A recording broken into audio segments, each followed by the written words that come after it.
this is Amy. Thanks so much for stopping by.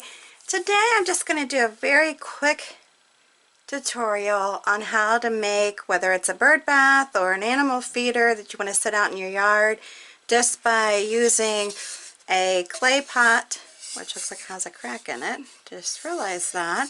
Anyhow, using a clay pot and a clay saucer and then gluing them together. With no painting, just simple, easy, ready to go kind of thing. You can paint it, of course, but this is just going to be a very quick tutorial showing you how to do it.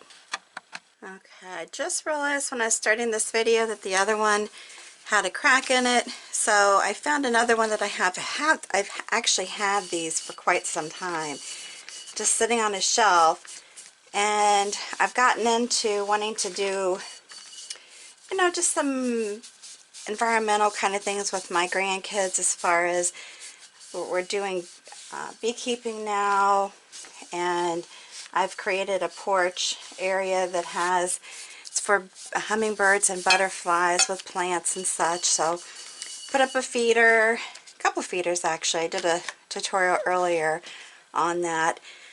Basically what I'm doing is cleaning this off with the rubbing alcohol, and then I've already done that to the clay top.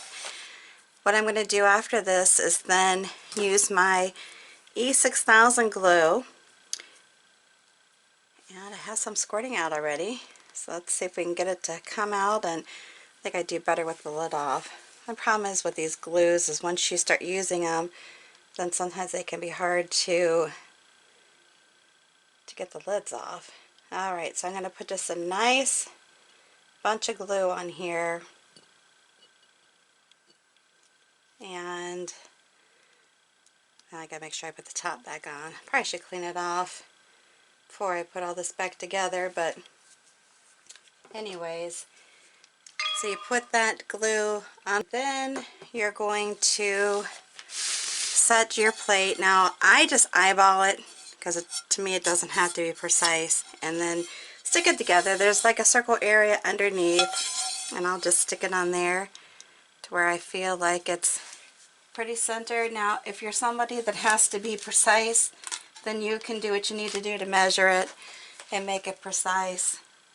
I'm just kind of eyeballing it and pressing it down, and then going to give it some time. 24 hours should be sufficient. Since it's a clay pot, you know, they're meant to be outside anyways. You really don't have to do any further prepping to it. You just need to let this glue set, and then you're going to be ready to place it out in the yard. Put some feed in it if you want to do that, or if you want to put water in it. Obviously, with it getting heading into fall, you're going to want to be careful with that. You can't have water in it during the winter time, obviously, if you're living in a cold area like we do. Alright, so that again is just a quick tutorial. Next time I'll show you how to do one with it being painted. This again is just something that if you've got stuff laying around the house, figure out something to do with it. I'm trying to clean out my workspace, which I'm too embarrassed to even show anybody what it looks like because it's so full. But eventually, hopefully I'll get it to look a lot better and get rid of some of the stuff I have sitting around here, whether I repurpose it, which I like to do, or donate it, whatever ends up being, get it cleaned out. So anyways, if you like this video, I know it's quick and short, very simple, give me a big thumbs up. Subscribe to my channel if you haven't done so already. Make sure you hit that notification bell when that pops up so you get notified when I post something new. And until the next time, have a good one.